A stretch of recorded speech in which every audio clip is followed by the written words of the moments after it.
Addiction, one word with a complex definition. Experts say it's a primary, chronic, progressive, and incurable disease, most likely characterized by a loss of control over substance use. Primary, meaning it's its own problem and not the result of something else. Chronic tends to last a long time. Progressive, once a person has it, as long as they continue to use, they will move through the stages of addiction. Incurable, once you have an addiction, you have it for life. But while an addiction may be incurable, it is both treatable and manageable. I would love to believe that that because there's no state budget, that therefore there's no addiction because there's nothing to treat.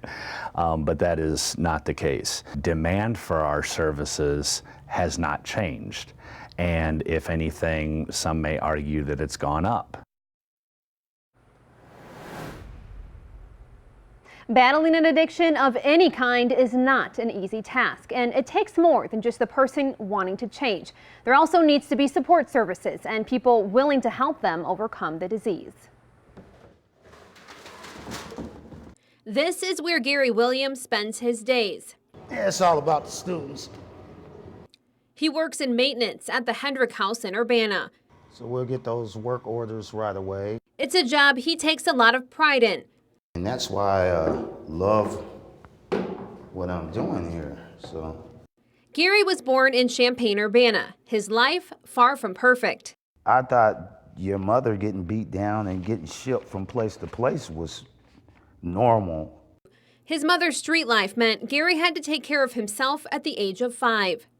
She was living the drug lifestyle and pretty much getting pimped, slapped around, and us, the kids, too. I ended up getting molested, which I held that in. Gary was shuffled around for much of his childhood, at first with his great-grandparents.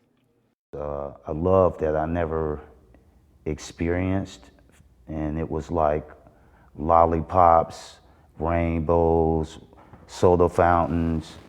And then with his grandparents, he was one of 13 in the house.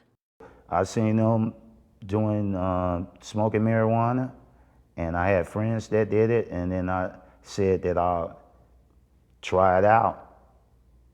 And when I tried it out, I was like, you know, they say it's a gateway drug.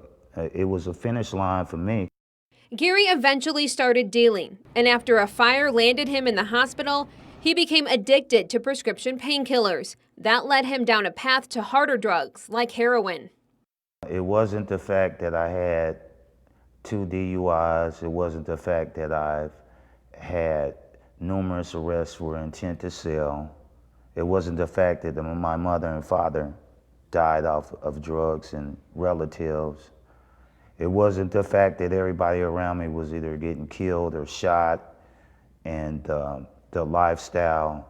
I had been in and out rehabs, Perry Center, and everybody that came, a lot of people get it the first time, but I took it to the end. The low point is when I was by a school, and the cops kicked in the door, and they caught me with the drugs and the money, and this time I couldn't get my way out of jail.